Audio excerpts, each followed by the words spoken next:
We're doing a side profile today, so we're going to start off as before with our oval. And I'm going to mark halfway down for the eye line and then halfway again for the nose. And a third. I'm going to line up the centre line along the edge of the face.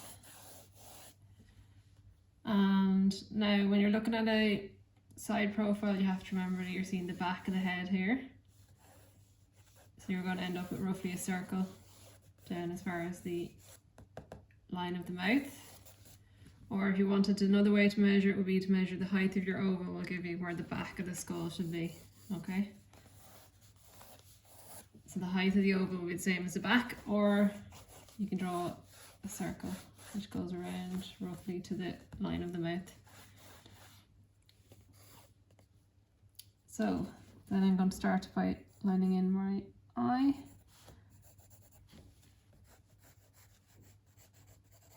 So at the side view for the eye, you have it flattened here at the front. So you're seeing the curve of the eyeball.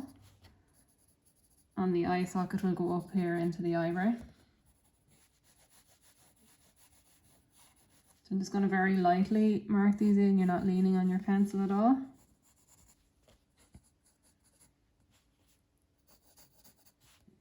And then the nose is still lining up on the edge of the face. So the nose lines up on my line here, but then comes out away from the shape of the face. It's curving back in slightly here then from the end of the nose and the nostril. The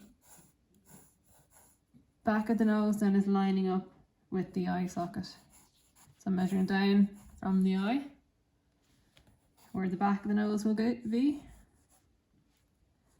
And the nostril then will curve in there on that line. And then line the lip, coming down and curving down here for the mouth. So I'm drawing in where the lips meet. And then the lip itself.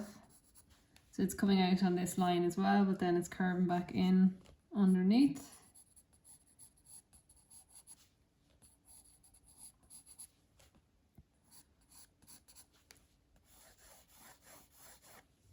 So this here is still the narrowest point, so it's coming out a little bit here for the forehead. And then it's going to curve back in onto the skull. And then you'll have your hair lining up. So I'm going to measure the eye to the chin and measure back to give me where the back of the ear will go to. So the ear is going to be roughly here. I'm going to measure back from the eyebrow, a slight angle for where the ear is going to line up, and up from the nose, again slight angle. So the ear will roughly be here.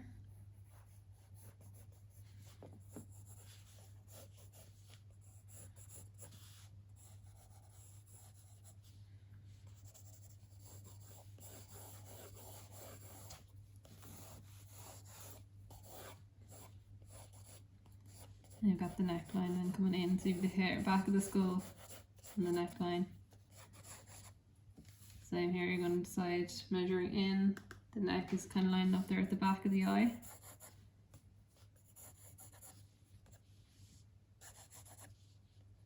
And then the shoulders will come out from there. So once you have that much drawn in, you can rub out all these lines, and then you're going to start to build in some shading.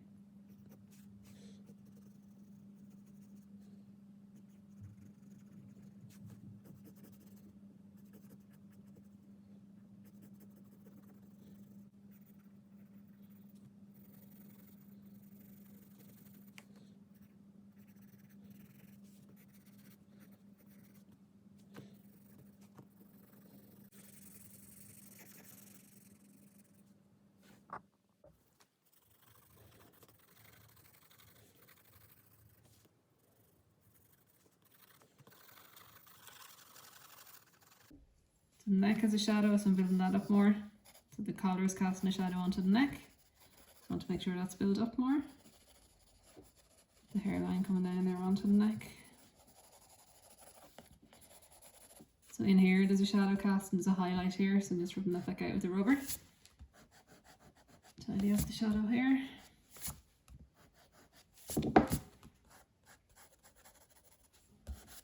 If you've done a shadow and you feel it's too dark, you can use the flat side of your rubber just to blend it and to lighten it a little bit, and then you can come back and build it up more if you need to.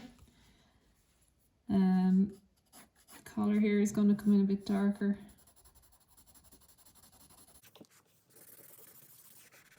When I'm shading the hair, if I'm leaning on my drawing, I'm going to get a lot of pencil on my hand. It's going to smudge, so I'm just going to put a page down to lean on, so that I'm not leaning on the drawing while I'm shading in the hair. The hair I'm going to shade all a light shade that I can then add in the shadows into.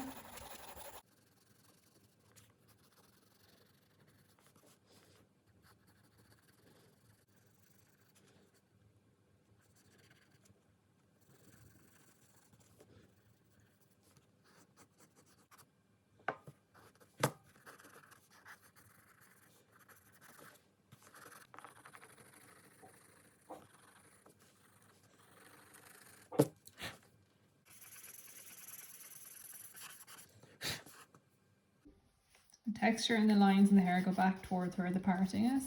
In this case, you've got a parting here at the back and up the side.